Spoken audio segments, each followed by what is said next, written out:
da terra onde eu nasci. Quase morri de emoção, vi tantas casas caídas e a madeira apodrecida. Dos beijos onde eu tive vida, só resta poeira e torrão. Armazém de cereais hoje não existe mais, que dos antigos currais só resta o velho morão. Para lá não volto mais, para não maltratar meus pais, que o tempo ruim é quem traz tristeza e derroração. Isso aqui eu ofereço a Lula e a toda a família.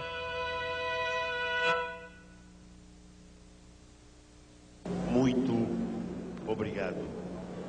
Muito obrigado. Muito obrigado por vocês existirem, porque sem vocês eu não seria ninguém e não teria chegado aonde eu cheguei.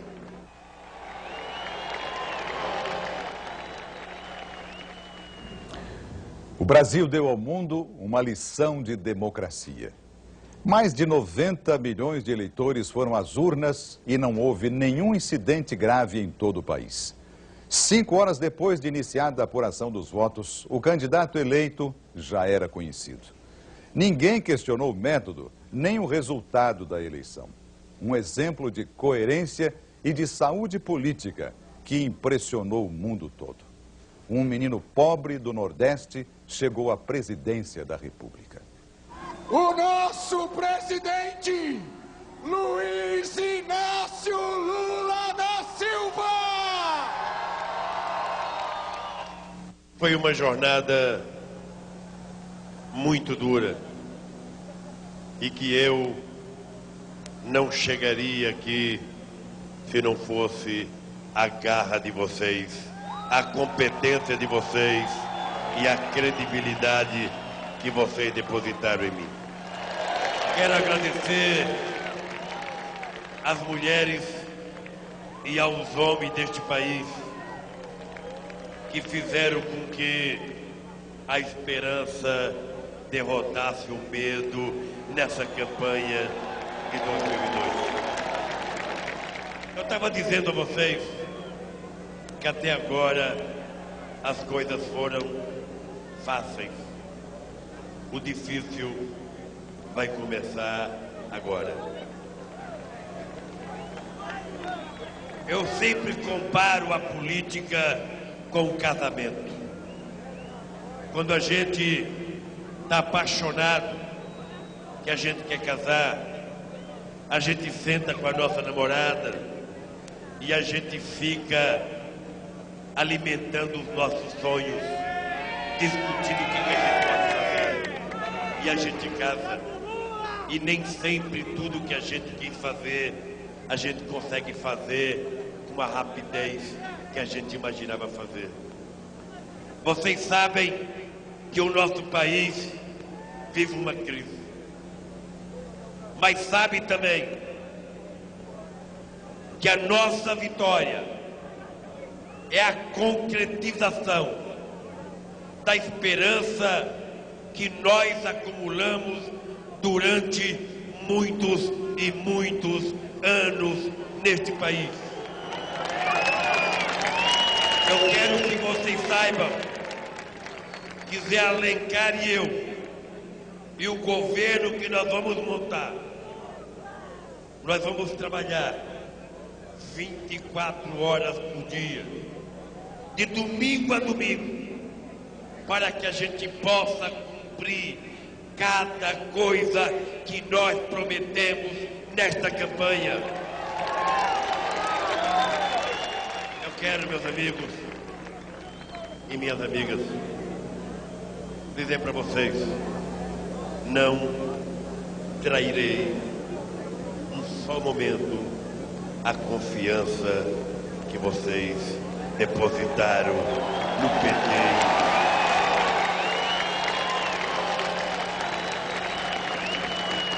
Aconteça o que acontecer, vocês serão a minha referência. Se um dia eu cometer um erro, pode ficar certo que eu não terei nenhuma dúvida de ir para a televisão pedir desculpas ao meu povo pelo que eu errei. Mas quero dizer para vocês que vou fazer o esforço maior que um ser humano pode fazer para que a gente possa fazer o nosso povo voltar a sorrir, devolver a alegria, devolver a esperança, fazer a economia voltar a crescer, gerar a riqueza para gerar os empregos que tanta gente precisa nesse país. Eu quero terminar porque aos 57 anos o coração vai ficando mais cansado e eu quero dizer para vocês muito obrigado.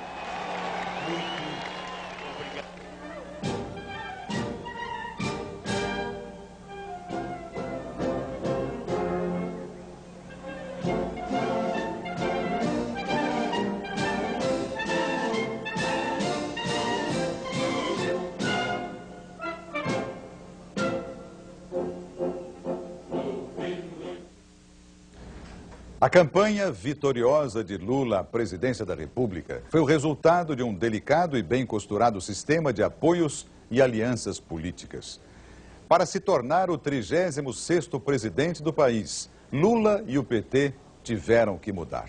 A eleição de Lula neste domingo teve um significado especial. Depois de amargar 3 derrotas consecutivas, o candidato do PT foi eleito numa campanha onde sempre esteve à frente nas pesquisas. Mas o caminho até a vitória foi longo e começou com uma disputa dentro do próprio partido. Este ano, Lula teve que disputar pela primeira vez a vaga de candidato do partido à presidência. O adversário foi o senador por São Paulo, Eduardo Suplicy, que acabou derrotado nas prévias nacionais do partido, conseguindo apenas cerca de 15% dos votos. Com a candidatura confirmada pelo partido, Lula intensificou a campanha e começou a costurar alianças. A mais importante delas com o PL do senador José Alencar. Uma negociação dura e que enfrentou forte resistência, principalmente da ala mais radical do PT. Mas a aliança acabou aprovada numa votação do Diretório Nacional do partido. O próximo passo, então, foi a busca de entendimento nos estados. Os acordos vieram, mas o anúncio da chapa de Luiz Inácio Lula da Silva à presidência, tendo o senador José Alencar do PL como vice, teve um preço. A senadora Heloísa Helena desistiu da candidatura ao governo de Alagoas. É evidente que eu sou contra a aliança com o PL em função do conteúdo programático do PL. Junto com as alianças, o PT também se empenhou e conseguiu apoios importantes como do governador de Minas e ex-presidente Itamar Franco, além de lideranças do PMDB. Não, vamos ganhar a eleição primeiro. Nós estamos para ganhar a eleição. Com as alianças definidas, as atenções se voltaram para as estratégias da campanha, principalmente em relação ao horário eleitoral. Lula agora surgia na televisão com ternos bem cortados, barba feita, gestos mais suaves e expressões menos carrancudas. Nos discursos assume compromissos importantes como o respeito aos contratos e aos acordos internacionais, além da garantia da manutenção da estabilidade econômica. Vamos honrar todos os compromissos assumidos pelo governo brasileiro. Vamos manter a inflação sob controle e as metas de superávit primário que forem necessárias. Nas falas de Lula, as palavras como tranquilidade, acordo e carinho passam a ser frequentes. Esse novo Lula é apelidado por ele mesmo como Lulinha Paz e Amor. Quando nós falamos da dívida interna, nós falamos de milhões e milhões de brasileiros que têm sua poupança, que têm seus investimentos e que fazem parte dos investidores. Parece que 47% delas. E, obviamente, que nós temos que ter um carinho todo especial. A campanha do Partido dos Trabalhadores oferece ao eleitor uma mensagem positiva, repleta de propostas e evitando ataques e ofensas aos adversários. Sempre orientado pelo publicitário Duda Mendonça, considerado um dos grandes especialistas em campanhas eleitorais. Além de melhorar o desempenho do candidato nas pesquisas, a estratégia da campanha conseguiu reduzir a rejeição que há anos prejudicava o desempenho do petista. Outro trunfo importante foi a adesão de empresários de peso e que aceitaram gravar depoimentos de apoio ao candidato do PT no horário eleitoral. Hoje, eu tenho a certeza de que nós precisamos de um político, de alguém capaz de unir o país, capaz de estabelecer planejamento, propostas e juntar todo mundo em torno da realização delas. Esse candidato é o Lula. Enquanto Serra, Ciro e Garotinho brigavam pelo segundo lugar nas pesquisas, o candidato do PT seguia tranquilo na liderança das intenções de votos. Mesmo com uma larga vantagem em relação aos outros candidatos, Lula, ao contrário dos seus antecessores Collor e Fernando Henrique, foi a todos os debates do primeiro turno. Sempre preocupado em passar uma mensagem de otimismo e esperança. Eu quero dizer, gente, esse Brasil não quebra, não está quebrado e não vai quebrar.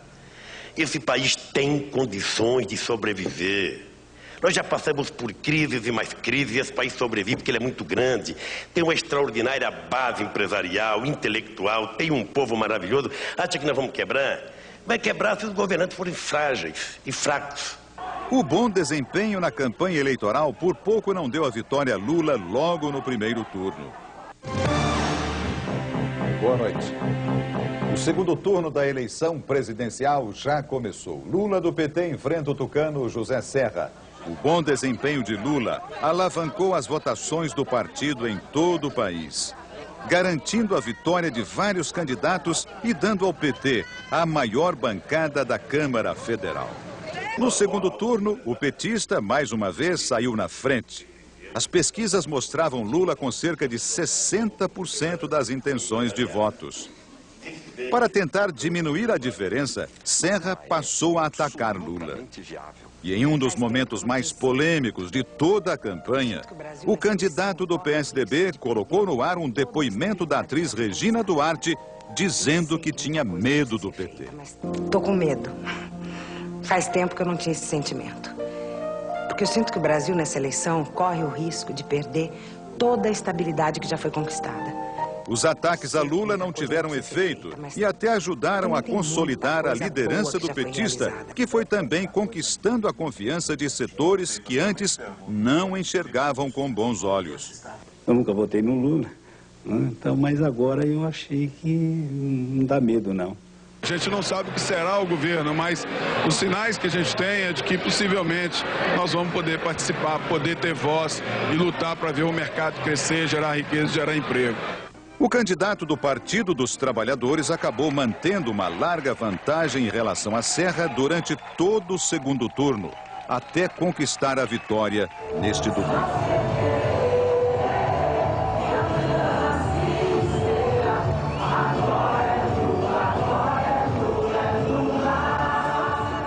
Lula nasceu em Várzea Comprida, Pernambuco. O distrito já pertenceu a Garanhuns e agora é de Caetés.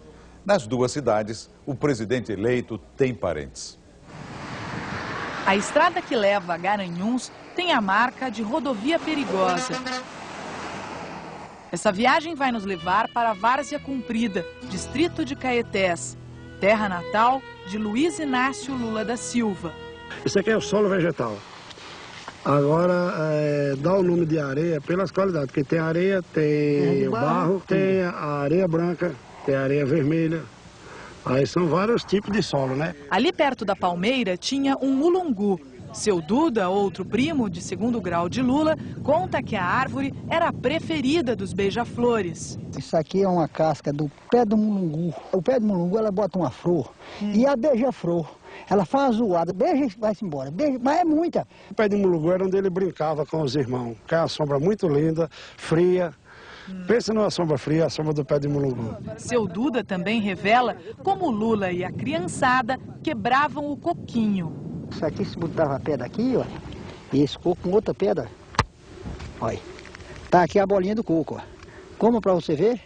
Isso é bom? Bom, bom, não ofenda ninguém. Isso é obra da natureza, criada, Deus fez. É gostoso. A casa onde Lula nasceu não existe mais. O primo Zé Moura nos levou até o sítio de Dona Maria.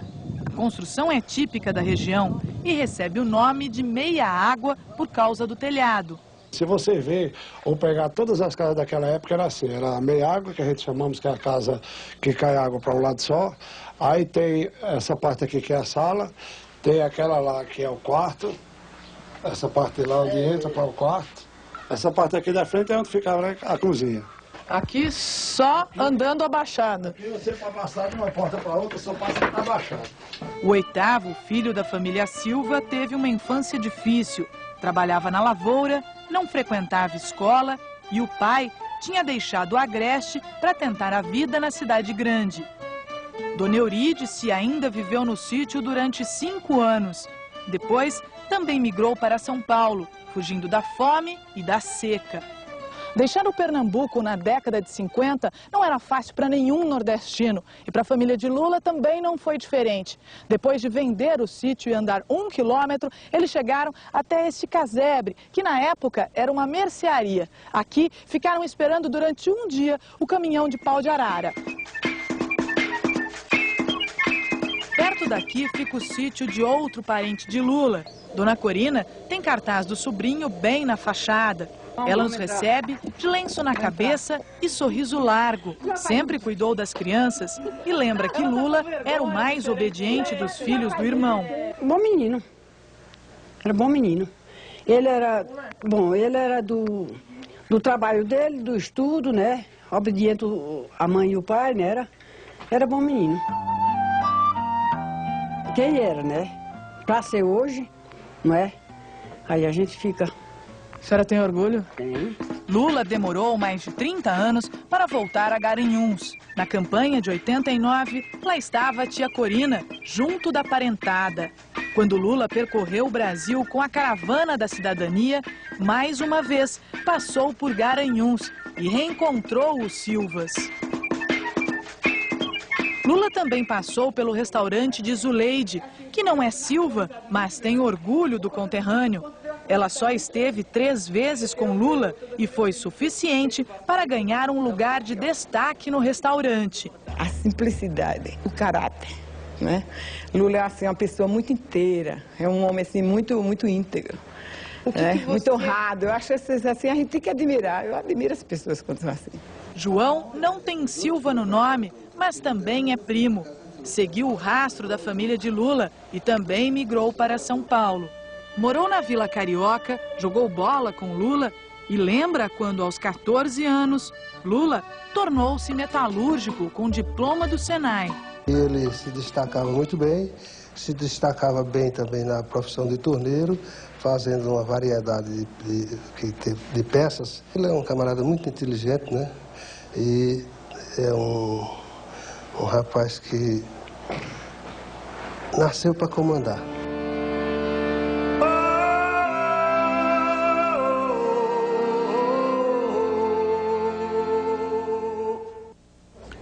Quando migrou com a família para São Paulo, Lula trabalhou de engraxate, fez entregas e aos 14 anos conseguiu o primeiro emprego com carteira assinada.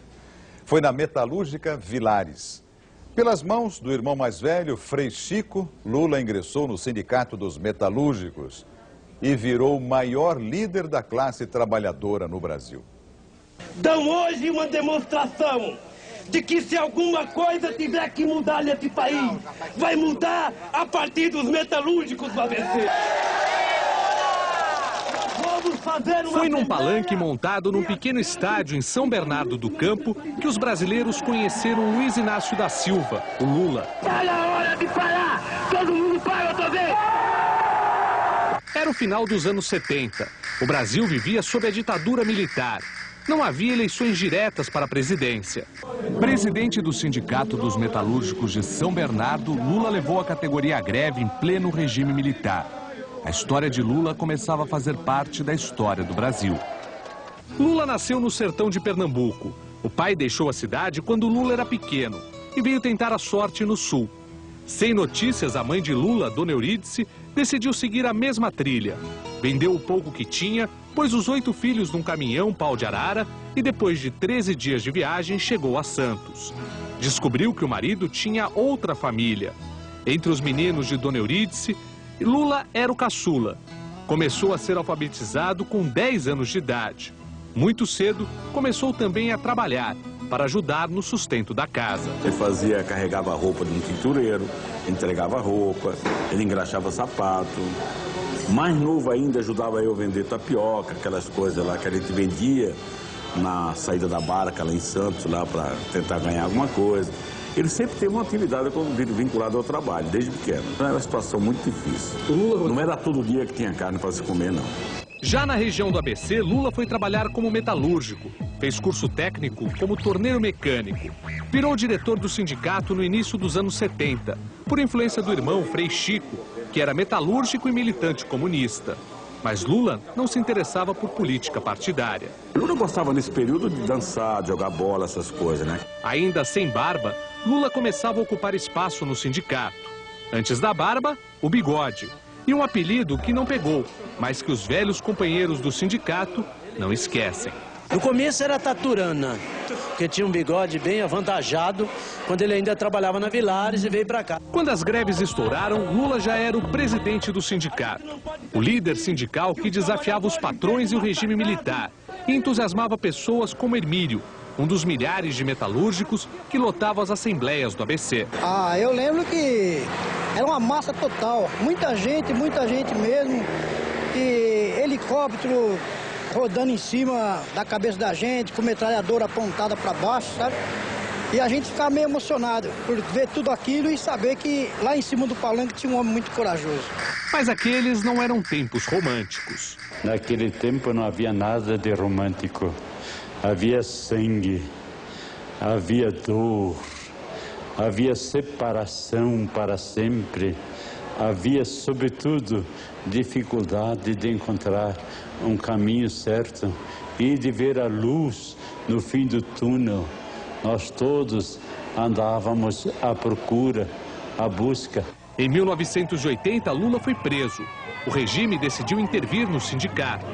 Lula foi solto depois de 31 dias e recebido com festa na volta para casa. Vou continuar brigando, primeiro, para restabelecimento da democracia desse país e vou continuar brigando para que os trabalhadores conquistem aquilo que eles reivindicavam e que o governo não entendeu, patavina nenhuma, que os empresários não entenderam.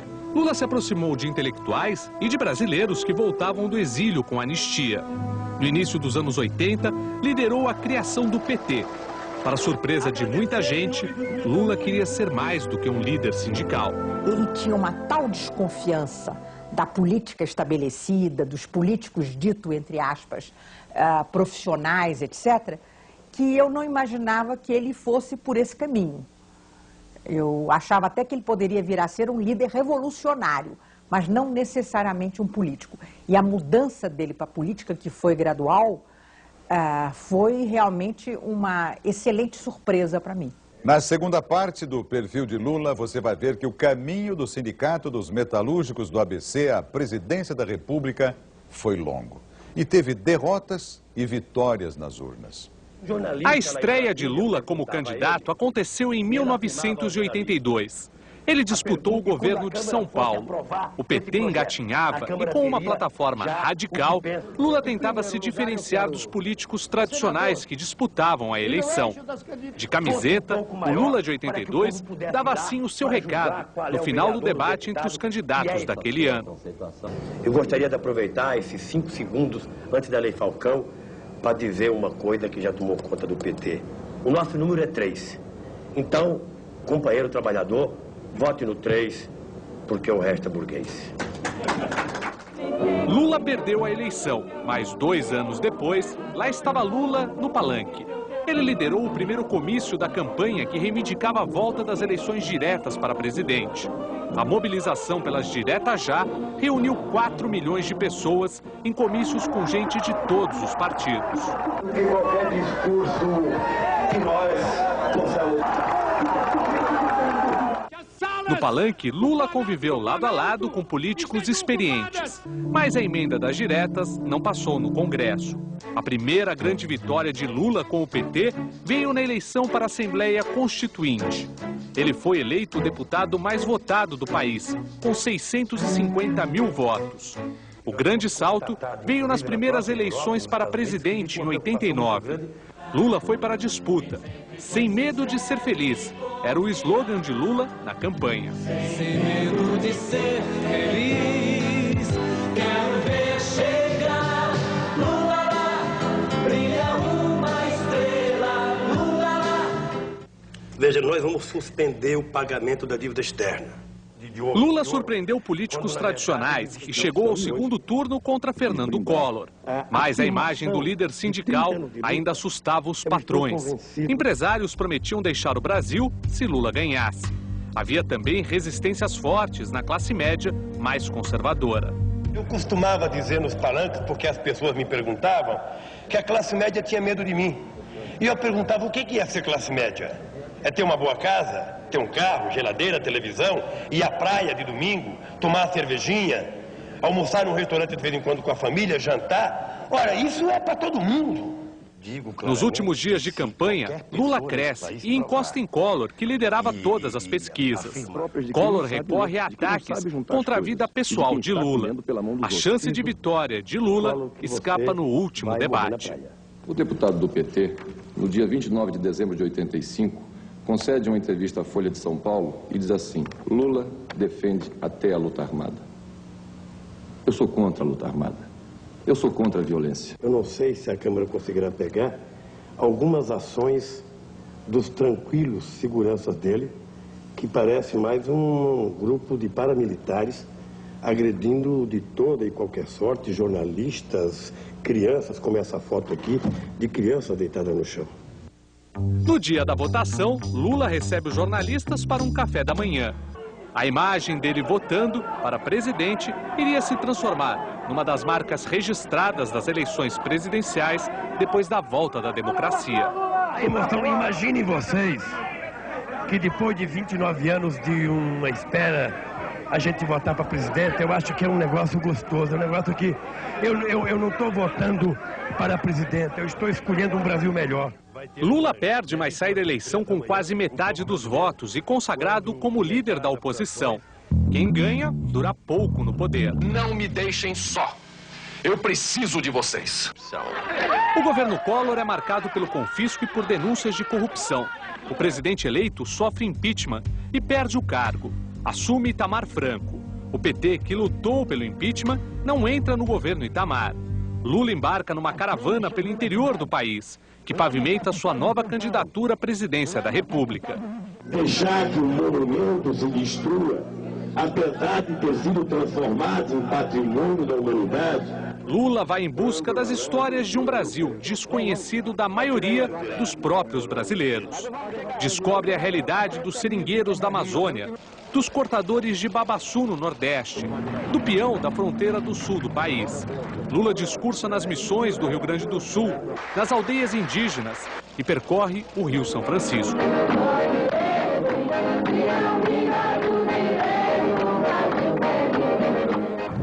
Mas enquanto Lula viaja pelo país, o sociólogo Fernando Henrique vira ministro da Fazenda, cria o real, derruba a inflação e vira candidato à presidência numa aliança do PSDB com o PFL. O PT menospreza o poder do real. Você corre o risco de ter um plano apenas para efeito de eleições. Lula, que no início da campanha era o favorito, assiste à ascensão de Fernando Henrique, impulsionado pela nova moeda. Antigos aliados na luta pela redemocratização, Lula e Fernando Henrique disputam a presidência. Aumentaram exageradamente os preços, né, e aumentaram o que não deviam aumentar, porque ficou uma exorbitância a comparação, o poder de compra de salário mínimo. E eu acho que só tem duas alternativas: eles reduzem o preço ou se aumenta o salário. E o que o senhor tem a dizer? Não, eu acho muito bom, porque se o Lula pensasse sempre assim desde antes, nós tínhamos avançado mais. É melhor antes tarde do que nunca. Fernando Henrique vence, prometendo estabilidade e o fim da inflação que atormentava os brasileiros. Começa a era FHC.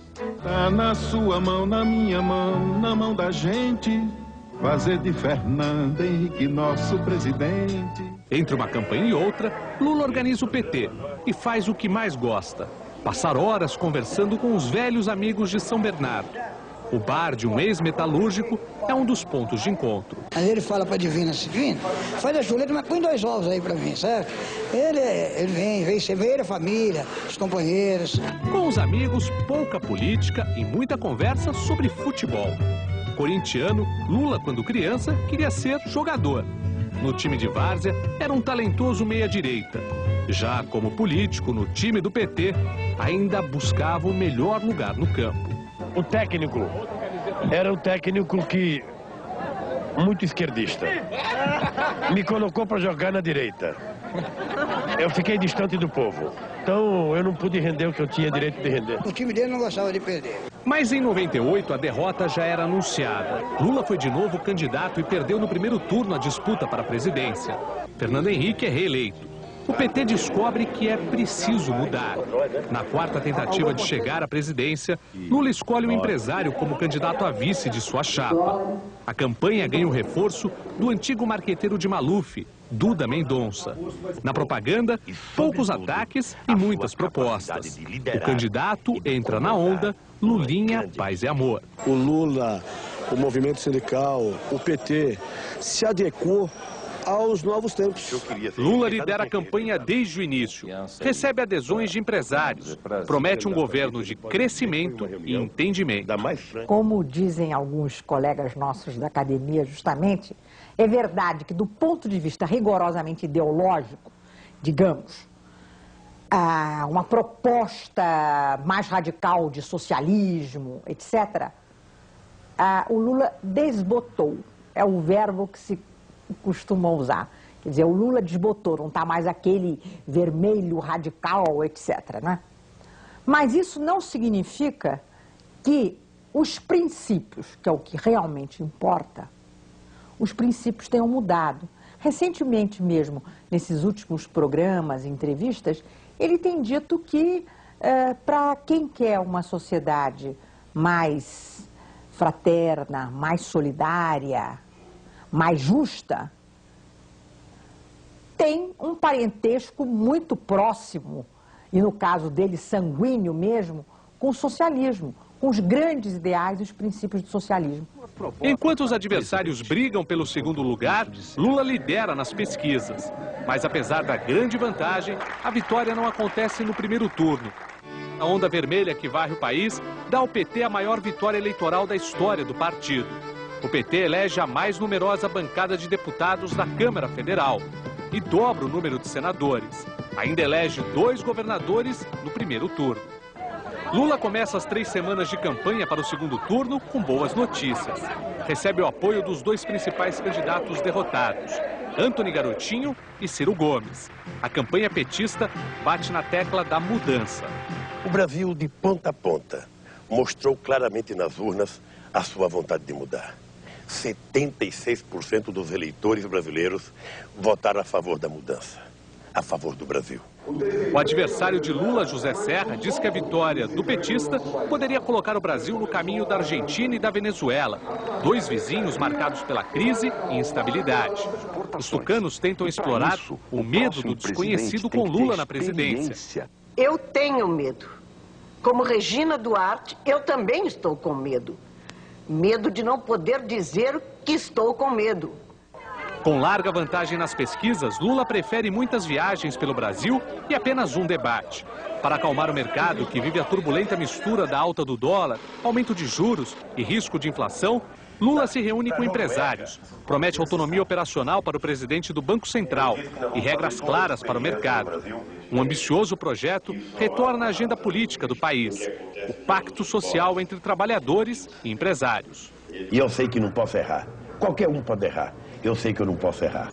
Lula sabe que hoje encarna a esperança da maioria do povo brasileiro que deseja mudança. Sentimento presente nos 60 comícios que Lula realizou ao longo desta campanha e confirmado no voto que transformou em realidade o sonho do operário que queria ser presidente da República.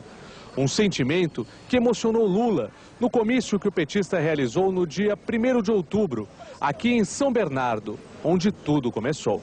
Um gesto tão ou mais simbólico do que ganhar a presidência da República é a gente provar a quem quer que seja uma frase que eu disse em 1979, que ninguém nunca mais ouse duvidar da classe trabalhadora brasileira.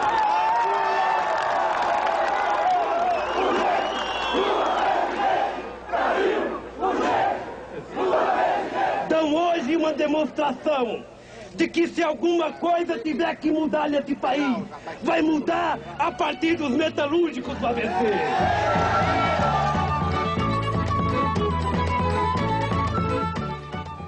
O PT agora vai deixar de ser oposição para se tornar governo. Já o PSDB e os partidos que apoiavam o presidente Fernando Henrique prometem fazer uma oposição responsável e a favor do Brasil. Não tivemos êxito na eleição presidencial, mas somos um partido de grande responsabilidade pública, seremos oposição, uma oposição que não precisa reafirmar, uma oposição que não significa ser do contra. Nós não somos, ao contrário do partido do nosso adversário vencedor, um partido do contra.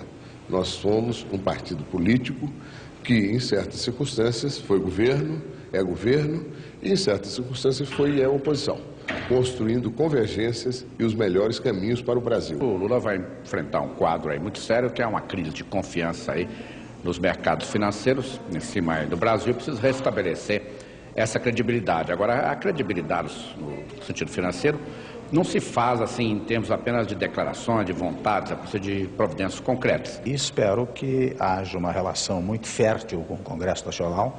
Acho que esta eleição é reveladora de um grande instante democrático do país. Pela primeira vez se estabelece no país uma forma de transição estabelecida pelo governo que, convenhamos, não está ganhando as eleições. Então nós estamos com uma democracia muito amadurecida. Eu espero que o Lula consiga fortalecer essa democracia no país. Uma das principais bandeiras do governo Lula é a realização de um pacto social, reunindo representantes dos mais diversos setores da sociedade brasileira em favor de um grande projeto nacional. Só que experiências passadas mostram que a concretização de um pacto social não é tarefa fácil.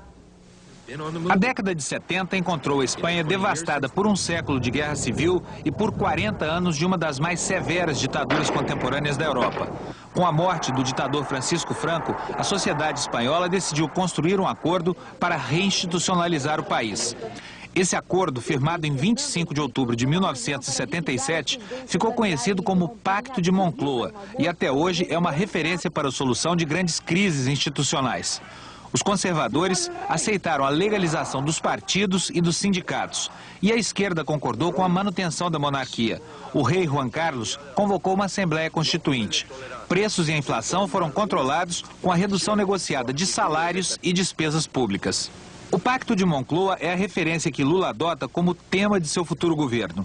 Durante a campanha, ele desenhou o embrião dessa negociação. Fez várias reuniões com entidades patronais e de empregados. Agora, sua intenção é reunir todos os setores, especialmente aqueles com interesses antagônicos, ao redor da mesma mesa para negociar um pacto nacional. Muita gente falou em pacto a vida inteira no Brasil e nunca fizeram, porque pacto pressupõe interlocução séria. E nós vamos fazer, nos primeiros meses de governo, uma espécie de radiografia de cada setor. O que tem de bom naquele setor, o que está dando certo, o que não está dando certo e falta um empurrãozinho para dar certo, o que está falhando que tem que ser tirado fora. Para quê? Para que a gente comece a governar esse país com o potencial de todos os setores da sociedade a 100 por hora. Costurar um pacto nacional é uma tarefa complexa e dificílima.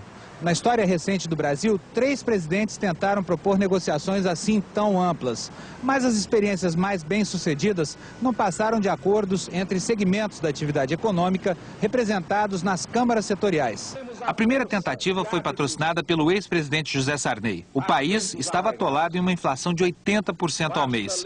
O presidente não tinha força e não havia mais instrumentos de política econômica que fossem eficientes.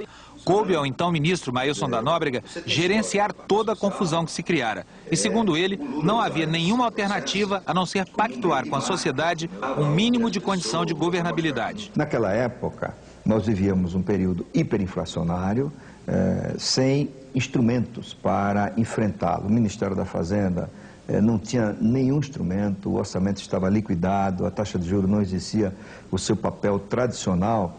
E o presidente Sarney, que conduzia essa liderança com muito sacrifício, com muito denodo, ele não tinha nenhuma força política. Fernando Collor também tentou negociar acordos setoriais, mas foi só durante o curto governo Itamar Franco que as negociações efetivamente avançaram. Foram especialmente produtivas para a indústria automobilística, que conseguiu reativar a produção e gerar empregos. Paulo Pereira da Silva, o Paulinho, era um dos sindicalistas que comandavam negociações em nome dos empregados nas câmaras setoriais. Ele acredita na eficiência dessa instância de negociação, mas não crê na viabilidade de um amplo pacto social. Que se a gente começasse talvez uma discussão por setor de produção, ou seja, de pegasse cada uma das cadeias produtivas e discutisse como é que faz para fazer com que essa cadeia produtiva possa desenvolver, crescer e dar emprego, talvez seja mais produtiva do que você tentar colocar toda a sociedade numa sala, juntar aí 100, 200 pessoas da nossa sociedade e tentar fazer um entendimento, porque aí vai ficar muito discurso. O sociólogo e historiador Roque da Silva, um dos coordenadores da campanha petista, explica que o formato da negociação começa a ser definido em dezembro. Ele acha que todas as condições estão criadas e a sociedade está madura. É importante envolver o conjunto dos atores sociais vivos, representativos da sociedade, para que todos possam, em conjunto, elaborar, definir as políticas, e aí tem que ver a implementação e como envolver o conjunto dos atores sociais. Mas a ideia de uma negociação tão ampla assim não entusiasma o ex-ministro Maílson da Nóbrega. Segundo ele, pode-se perder um tempo precioso e ainda ser gerada uma tensão com o Congresso. Isso contém, no mínimo, um risco, não é, de tensões institucionais. Por exemplo, recrutar um grupo de pessoas da elite escolhidas, não se sabe por que critério, para discutir questões nacionais, e em que medida isso será um instrumento de pressão para que o Congresso aprove aquelas medidas, porque o Congresso tem uma representatividade muito maior, porque ele foi escolhido pelo povo. O sindicalista Paulinho concorda que há muitas dificuldades a vencer. Ele cita como exemplo pautas de reivindicação como esta que a CUT está encaminhando em nome de sindicatos de metalúrgicos.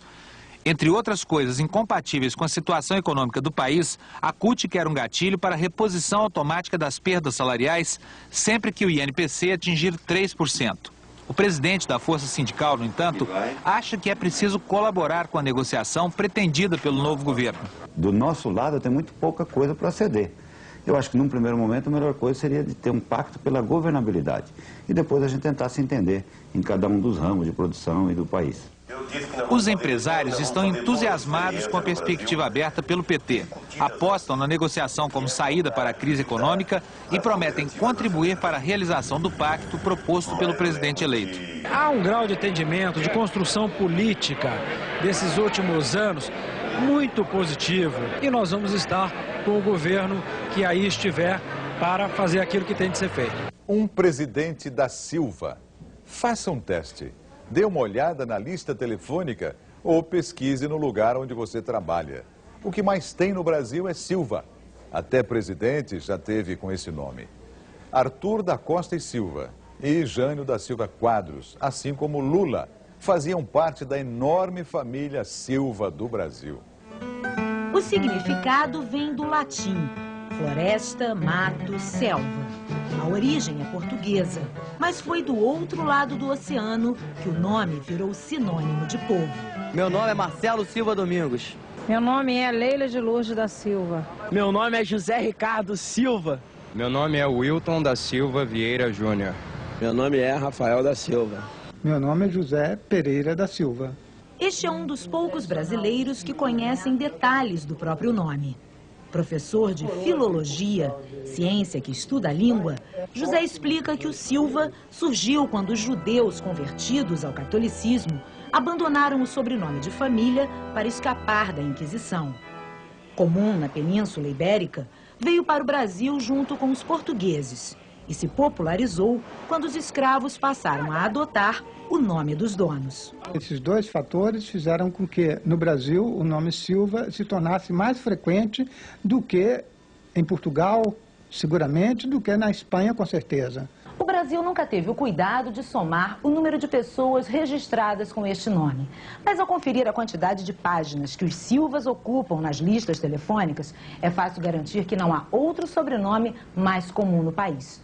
Só para se ter uma ideia, apenas aqui no Rio, quase 2.600.000 pessoas carregam o Silva na certidão de nascimento. O sobrenome é tão popular quanto democrático. Faz parte da vida de pessoas anônimas, mas também de famosas. No esporte, um dos nossos maiores ídolos se chamava Ayrton Senna da Silva. O lendário lampião dos livros de história foi registrado Virgulino Ferreira da Silva. O último dos malandros, Kid Morengueira, assinava Antônio Moreira da Silva. Já na política, Arthur da Costa e Silva foi presidente de 67 a 69 e recheou sua biografia como protagonista de um dos períodos mais negros da história brasileira. Eu não poderia deixar de agradecer o inestimável serviço que esse companheiro prestou nessa campanha. 33 anos depois, outro Silva chega ao poder. Ou melhor, dois. O vice de Lula, conhecido apenas como José Alencar, também é da Silva. Meu nome é Luiz Inácio Silva. A coincidência não se limita ao nome. Da mesma forma que o xará famoso, este Luiz Inácio também deixou Pernambuco para tentar a vida em São Paulo. Já foi metalúrgico e está há 4 meses desempregado. Assim como a mulher, Raimunda, empregada doméstica. A falta de dinheiro baixou a autoestima de Lula, como é chamado pelos amigos, mas não roubou a esperança. Ela esperou a mudança, né? Assim como ele tentou, né? Na primeira vez não deu certo, no colo, né? E eu acho que agora chegou a vez de mudar, né? O nome do presidente eleito aparece 2 vezes na carteira de identidade deste marceneiro, que herdou o nome do pai. Casado, 47 anos, Luiz Inácio sua a camisa para que as 3 filhas consigam passar da 4ª série onde ele parou de estudar. Sente a crise econômica no bolso todos os meses, mas não desiste dos sonhos. Sempre a gente espera um futuro melhor, né?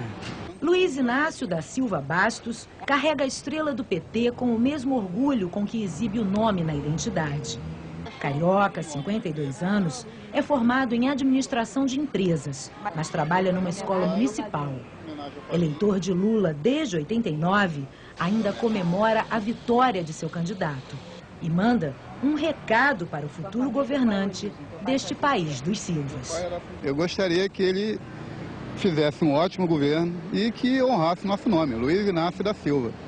No PT, os militantes se chamam uns aos outros de companheiro. Há quase 30 anos, uma mulher de personalidade forte tem mais motivos do que qualquer pessoa para chamar o futuro presidente de companheiro. Uma mulher de poucas palavras, que evita falar em público e não gosta do assédio da imprensa. Marisa Letícia Lula da Silva sempre foi assim, mas desta vez não teve jeito. Na 4ª campanha do marido, Luiz Inácio Lula da Silva, para presidente, ela precisou aparecer. Sem ela, eu não teria chegado aonde cheguei, a minha companheira Marisa, com quem eu vivo há 28 anos. A Marisa foi bem companheira mesmo dele, sabe? Eu acho que ela é ponta firme. Eu conheci ela bem simples, hoje eu vejo ela lá no palanque, lá no auge, no pico máximo, né? Eu acho maravilhoso. Clara Scharf, militante do PT e responsável pelo movimento das mulheres nestas eleições, diz que Marisa sempre soube se impor nos momentos decisivos. Ela impôs na agenda do Lula que o domingo o Lula não podia ter agenda em lugar nenhum. Era o dia que eles tinham que ficar juntos com os filhos, com os netos. E isso ela exigiu da agenda e garantiu, viu? Ninguém conseguiu contestar. Essa Marisa, de 52 anos, que os eleitores viram nos palanques ao lado de Lula, mexeu no visual. Fez cirurgia plástica no rosto, mudou o corte de cabelo e trocou as saias e os chinelos por terninhos bem cortados e ajustados. Quando eu vi, falei, mãe, olha que banho que deram na Marisa.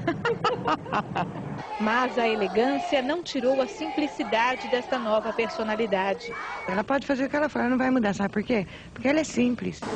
Dona Yolanda, que acompanhou o crescimento de Marisa, diz que a timidez vem desde quando ela era criança. Não foi moça assim dessa estabanada, não.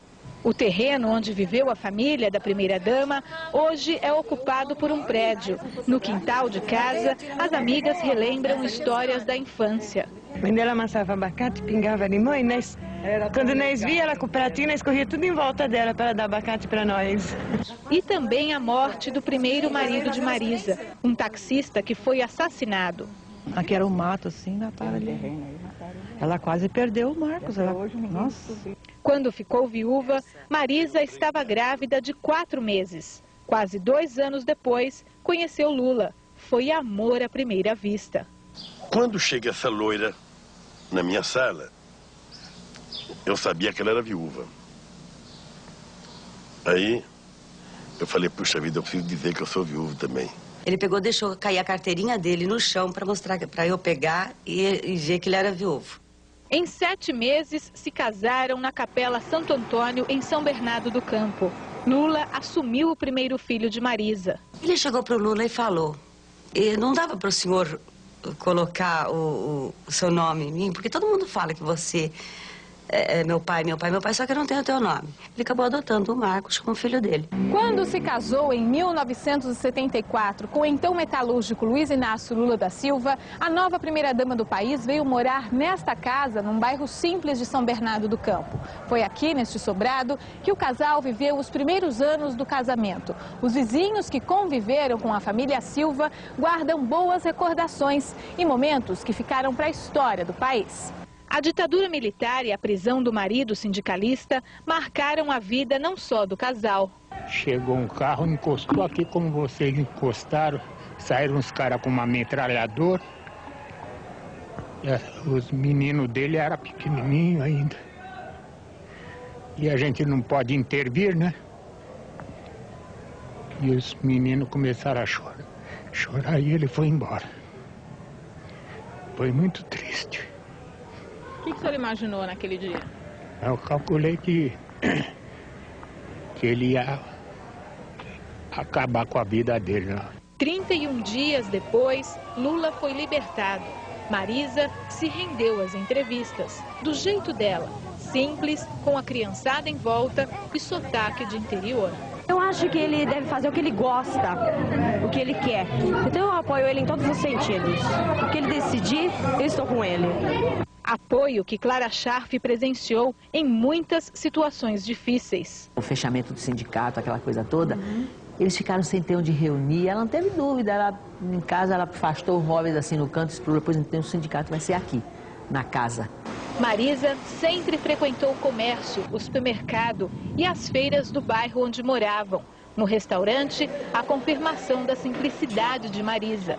Mais do que isso, uma dica para os futuros cozinheiros do Planalto. Eles gostam de arroz, feijão, bifinho que seja, a chuleta que eles gostam e um ovinho frito, não pode faltar. O mestre Cuca lá em Brasília, pode ficar sossegado, o cliente é excelente, não faz reclamação.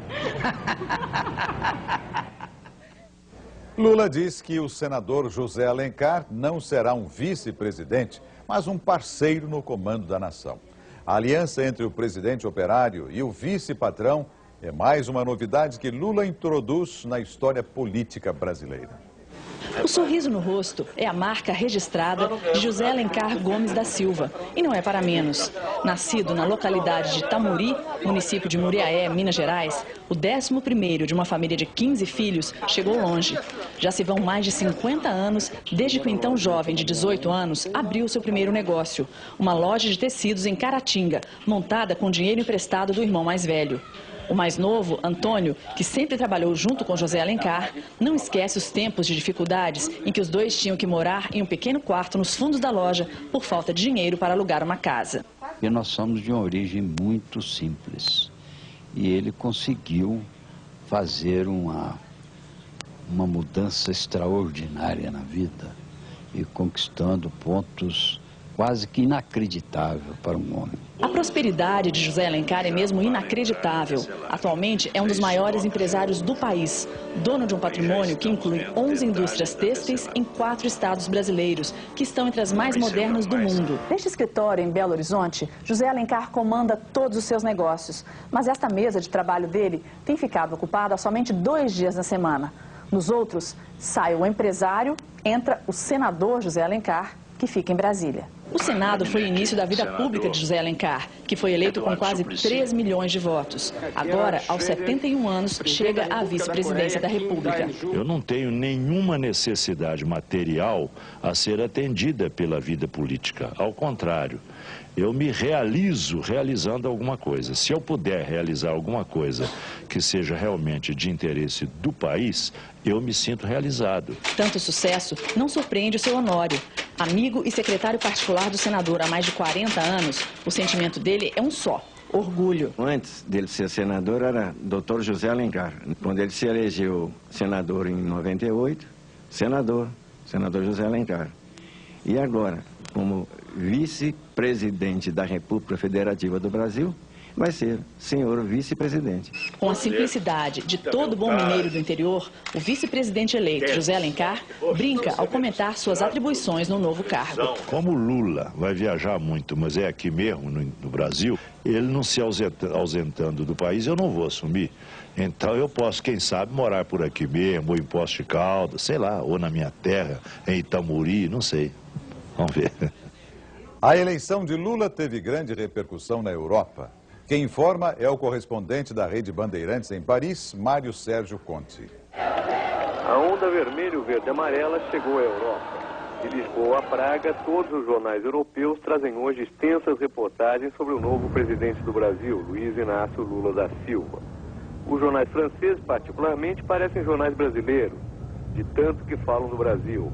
Eles não deixam dúvida, o presidente Lula é o brasileiro mais conhecido hoje na França, mais que Pelé, mais que Ronaldo, mais que Guga ou Ayrton Senna. Vários analistas dão um significado mundial à eleição brasileira.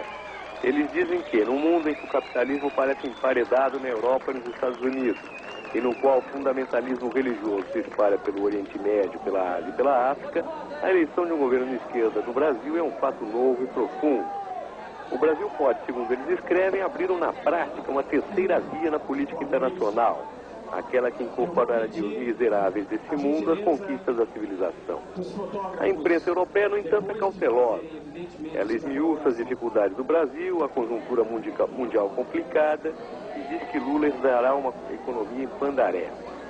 O melhor achado é do jornal italiano La Repubblica, que conta que Lula leu Carlos Drummond de Andrade no dia da sua eleição.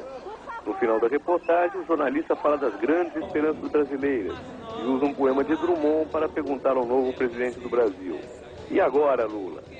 De Paris, Mário Sérgio Conte. A eleição de Lula ganha destaque especial na imprensa da Inglaterra. Os jornais do país abrem manchetes para o presidente eleito do Brasil, como informa de Londres o correspondente Marcelo Parada. Todos os jornais ingleses, sem exceção, destacam a vitória de Luiz Inácio Lula da Silva no Brasil. Vitória esmagadora, escreve o Financial Times. Brasil, à beira de uma nova era, diz o The Independent. Brasil dá a Lula vitória esmagadora, informa o The Guardian. Brasil comemora a eleição do vitorioso homem pobre, diz o The Times. Em todas as reportagens, emerge o perfil do ex-presidente do Sindicato dos Metalúrgicos de São Bernardo, 57 anos, que agora tem o desafio de comandar uma das maiores economias do mundo. O presidente eleito, Luiz Inácio Lula da Silva, é descrito como um ex-radical que moderou seu discurso, mas que mesmo assim está empenhado em reduzir a desigualdade social no país. Uma impressionante desigualdade, informam os jornais ingleses, responsável pelo alto desemprego e pelo alarmante número de crimes. Como compatibilizar a ortodoxia econômica, a ortodoxia fiscal, com as enormes demandas sociais, eis a questão crucial, segundo os principais jornais da Inglaterra. De Londres, Marcelo Parada. Feriado, frevo e forró. Foi assim que a cidade onde Lula nasceu comemorou a vitória do seu filho mais ilustre. Os preparativos para a festa na cidade onde Lula nasceu começaram muito antes do fim da votação. A praça em frente à prefeitura de Caetés foi transformada num arraial na cor vermelha do PT. O trio elétrico já estava a postos desde o dia anterior. Em Garanhuns, que reivindica o título de cidade natal de Lula, eleitores e militantes saíram às ruas assim que a votação foi encerrada. Uma carreata percorreu as principais ruas e avenidas da cidade. Estamos muito felizes e muito orgulhosos. Em Caetés, a rádio comunitária anunciou o resultado da eleição na cidade. A diferença em favor de Lula. A população de Caetés veio para a praça para comemorar a vitória de Lula. O prefeito da cidade decretou feriado nessa segunda-feira e o povo pôde festejar com tranquilidade no ritmo do frevo até de madrugada. Frevo só não, teve também forró e axé, um carnaval em que nem seu Duda, primo de Lula, de 65 anos, ficou de fora. Agora é só festejar e desejar tudo de bom para ele. A cidade que viu Lula ir embora, fugindo da miséria, celebrou a eleição de seu filho mais ilustre. De Caetés, Pernambuco, Kiko Ribeiro.